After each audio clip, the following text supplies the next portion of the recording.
Hi friends, ಜೈ Shri Krishna. Shri studio ಚಾನಲ್ಗೆ ನಿಮಗೆಲ್ಲರೂ welcome.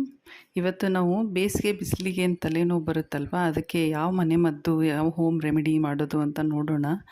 So ಇದು ಪದೇ ಪದೇ ಕಾಡ್ತಾನೆ ಇರುತ್ತೆ ಬೇಸಿಗೆ ಮುಗಿಯೋವರೆಗೂ. ಸೊ ಕಂಟಿನ್ಯೂಸ್ ಆಗಿ ಟ್ಯಾಬ್ಲೆಟ್ಸ್ ತೊಗೊಳಕ್ಕೂ ಆಗೋಲ್ಲ. ಸೊ ಇದೊಂದು ಮಸಾಜ್ ಟೆಕ್ನಿಕ್ ಇದೆ, ಅದನ್ನು ಮಾಡಿಬಿಟ್ಟು ಹೇಗೆ ಕಡಿಮೆ ಮಾಡ್ಕೊಳ್ಳೋದು ಅಂತ ತಿಳ್ಕೊಳ್ಳೋಣ ಇವತ್ತಿನ ವಿಡಿಯೋದಲ್ಲಿ.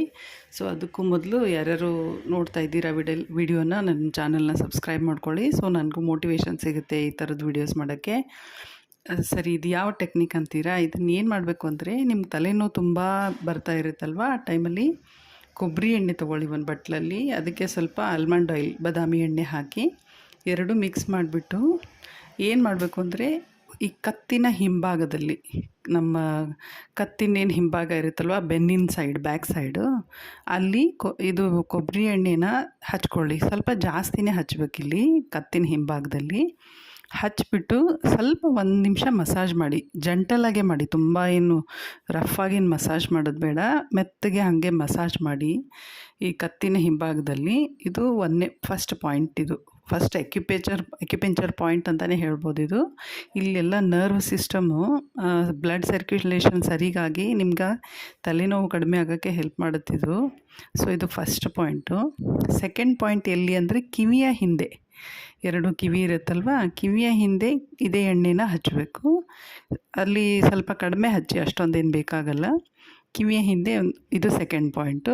ಥರ್ಡ್ ಪಾಯಿಂಟು, ಈ ಹಣೆಯ ಸೈಡು, ಮೆಲುಕು ಏನಂತೀವಲ್ವ, ಅಲ್ಲಿನೂ ಒಂದು ಸ್ವಲ್ಪ ಜಾಸ್ತಿನೇ ಹಚ್ಚಿ, ಅಲ್ಲಿನೂ ಒಂದು ಸ್ವಲ್ಪ ಲೈಟಾಗಿ ಮಸಾಜ್ ಮಾಡಿ. ಇದು ಥರ್ಡ್ ಪಾಯಿಂಟು.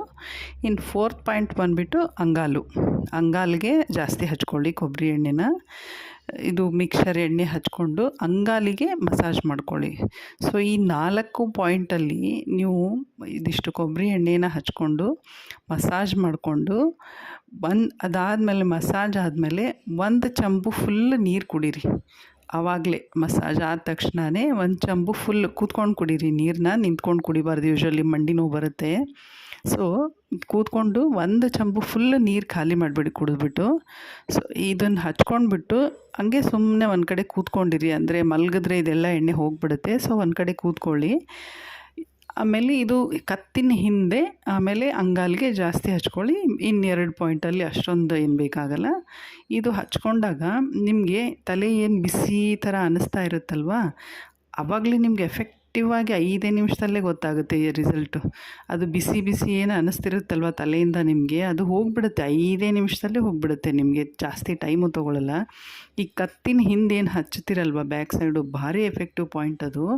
ಸೊ ಅಲ್ಲಿ ಹಚ್ಚಿದ ತಕ್ಷಣವೇ ನಿಮ್ಗೆ ಒಂದು 5 ನಿಮಿಷದಲ್ಲೇ ತಲೆಯಿಂದ ಬಿಸಿ ಬರೋದು ಹೋಗುತ್ತೆ ಫಸ್ಟು. ಆಮೇಲೆ ಏನಂದರೆ, ಸೆಕೆಂಡು, ನಿಮಗೆ ತಲೆ ನೋವು ಜಾಸ್ತಿ ಇದ್ದಾಗ ತಲೆಗೆ ಹಚ್ಚಬೇಡಿ ಎಣ್ಣೆನ, ಯಾಕಂದರೆ ಜಾಸ್ತಿ ಆಗಿಬಿಡುತ್ತೆ ಕೆಲವೊಂದು ಸರ್ತಿ ತಲೆನೋವು ಇದ್ದಾಗ ಎಣ್ಣೆ ಹಚ್ಚಿದ್ರೆ. ಸೊ ನೀವು ಇದಿಷ್ಟು ಮಾಡಿಬಿಟ್ಟು 1 ಗಂಟೆ ಹಾಗೆ, ಅದಾದಮೇಲೆ ಒಂದು ಸ್ವಲ್ಪ ಹೊತ್ತಾದಮೇಲೆ ಮಲಗಿಬಿಡಿ.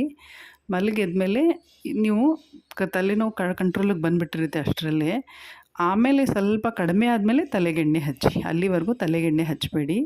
ಸೊ ನೀವು ತಲೆ ಎಣ್ಣೆ ಹಚ್ಚಬೇಕಾದ್ರೆ ಹರಳೆಣ್ಣೆನೂ ಮಿಕ್ಸ್ ಮಾಡ್ಕೊಳ್ಳಿ ಇದರಲ್ಲಿ, ಅದು ತಂಪು. ನಿಮಗೆ ಯಾವಾಗ ನೀವು ತಲೆಗೆ ಎಣ್ಣೆ ಹಚ್ತೀರಲ್ವ, ಆವಾಗ ನಿಮ್ಮ ಕಣ್ಣಲ್ಲಿ ನೀರು ಬರ್ತಾಯಿದೆ ಅಂದರೆ ಖಂಡಿತ ನಿಮ್ಮ ಹೀಟ್ ಹೊರಗಡೆ ಹೋಯಿತು ಅಂತಲೇ ಅರ್ಥ. ಇದು ನಾನು ತುಂಬ ಸರಿ ಯೂಸ್ ಮಾಡ್ತೀನಿ ಈ ಮಸಾಜ್ ಟೆಕ್ನಿಕ್ನ, ಭಾರಿ ಬೇಗ ರಿಲೀಫ್ ಸಿಗುತ್ತೆ ಇದು. ಸೊ ನಿಮ್ಮ ಕಣ್ಣಲ್ಲಿ ನೀರು ಬರಬೇಕು ತಲೆಗೆ ಹಚ್ಕೊಂಡಾಗ, ಅದು ಕಣ್ಣು ಉರಿಯೋದು, ಕಣ್ಣಲ್ಲಿ ನೀರು ಬರೋದು, ಆ ಥರ ಆಯಿತು ತಲೆಗೆ ಹಚ್ತಿದ್ದಂಗೆ ಅಂದರೆ ಖಂಡಿತ ನಿಮ್ಮ ಬಾಡಿಯಿಂದ ಹೀಟ್ ಹೊರಗೋಯ್ತು ಅಂತಲೇ ಅರ್ಥ ಇದು. ಸೊ ಈ ಭಾರಿ ಮಸಾಜ್ ಅಕ್ಯುಪಂಚರ್ ಪಾಯಿಂಟ್ ಇದೆ ಇದು, ನಿಮಗೆ ಭಾರಿ ಹೆಲ್ಪ್ ಮಾಡುತ್ತೆ ಬೇಸಿಗೆಯಲ್ಲಿ. ಯಾಕಂದರೆ ಯಾವಾಗಲೂ ಬರ್ತಾನೆ ಇರುತ್ತೆ ಇದು. ಇದಕ್ಕೆ ಟ್ಯಾಬ್ಲೆಟ್ಸ್ ತೊಗೊಂಡ್ರೂ ಕಡಿಮೆ ಆಗೋಲ್ಲ, ಯಾಕಂದರೆ ಬಾಡಿಯಲ್ಲಿ ಹೀಟ್ ಇರೋವರೆಗೂ ಏನೇ ಟ್ಯಾಬ್ಲೆಟ್ಸ್ ತೊಗೊಂಡ್ರೂ ಕಡಿಮೆ ಆಗೋಲ್ಲ, ತಂಪನ್ನೇ ಮಾಡ್ಕೊಳ್ಬೇಕು ಬಾಡಿನ. ಸೊ ಈ ಟೆಕ್ನಿಕ್ ಖಂಡಿತ ಯೂಸ್ ಮಾಡಿ ನೀವು, ನಿಮಗೆ ಭಾರಿ ಹೆಲ್ಪ್ ಆಗುತ್ತೆ. ಇದನ್ನು ಬಿಟ್ಟು ನೀವು ನೀರು ಚೆನ್ನಾಗಿ ಕುಡೀರಿ, ಬೇಸಿಗೆಯಲ್ಲಿ ಮಜ್ಜಿಗೆ ಕುಡೀರಿ, ಎಳ್ನೀರು ಕುಡೀರಿ, ಪಾನಕಗಳನ್ನ ಕುಡೀರಿ, ಅದೆಲ್ಲದರಿಂದನೂ ನಿಮ್ಮ ಶರೀರ ತಂಪಾಗಿರುತ್ತೆ. ಸೊ ಒಳ್ಳೆ ಟೆಕ್ನಿಕ್ ಇದೆ ಇದು. ಸೊ ಇದನ್ನು ನೀವು ಟ್ರೈ ಮಾಡಿ ವಾಪಸ್ ಕಮೆಂಟ್ ಹಾಕಿ, ಆಯಿತಾ? ಅಂದರೆ ಬೇರೆಯವ್ರಿಗೂ ಮೋಟಿವೇಶನ್ ಸಿಗುತ್ತೆ, ಅಂದರೆ ಇದು ಯೂಸ್ ಮಾಡಿದ್ದಾರೆ, ಇದು ರಿಸಲ್ಟ್ ಕೊಟ್ಟಿದೆ, ನಾವು ಮಾಡ್ಬೋದು ಅಂತ ಆ ಥರ ಮೋಟಿವೇಶನ್ ಸಿಗುತ್ತೆ. ಸೊ ನಾನು ನಿಮ್ಗೆ ಯಾವ್ದ್ಯಾವ್ದು ಹೇಳ್ಕೊಡ್ತೀನೋ ವೀಡಿಯೋಸ್ಗಳಲ್ಲಿ, ಅದು ಎಲ್ಲ ಎಕ್ಸ್ಪೆರಿಮೆಂಟ್ ಮಾಡಿರೋದೇ ಇರುತ್ತೆ, ಯಾವುದೂ ನಾನು ಹೊಸದು ಅಂತ ಹೇಳ್ಕೊಡ್ತಾ ಇರಲ್ಲ. ಸೊ ಅದರಿಂದ ರಿಸಲ್ಟ್ ಬಂದಿರೋದನ್ನೇ ನಾನು ನಿಮಗೆ ಹೇಳ್ತಾ ಇರ್ತೀನಿ. ಸೊ ಅದನ್ನು ಇದು ಒಂದು ಟೆಕ್ನಿಕ್ನ ನೀವು ಮಾಡಿ ನೋಡಿ, ಖಂಡಿತ ರಿಲೀಫ್ ಸಿಗುತ್ತೆ ನಿಮಗೆ. ನೀವು ವಾಪಸ್ಸು ನೀವು ಅದು ಒಂಥರ ನಿಮಗೆ ಪದೇ ಪದೇ ನಿಮಗೆ ತಲೆನೋವು ಬಂದಾಗಲೆಲ್ಲ ಇದೊಂದು ಪಾಯಿಂಟ್ ನಿಮ್ಗೆ ನೆನಪು ಉಳಿದ್ಬಿಡುತ್ತೆ ಈ ಥರ ಮಾಡ್ಕೊಳ್ಬೇಕು ಅಂತ. ಸೊ ಭಾರಿ ಹೆಲ್ಪ್ ಆಗುತ್ತೆ ಇದು ನಿಮಗೆ, ಖಂಡಿತ ಟ್ರೈ ಮಾಡಿ. ಸೊ ನೀವು ವಾಪಸ್ ಒಂದು ಕಮೆಂಟ್ ಮಾಡಿ ಆಯಿತಾ? ಓಕೆ, ಅಲ್ಲಿವರೆಗೂ ಆರಾಮಾಗಿರಿ. Take care. Thank you.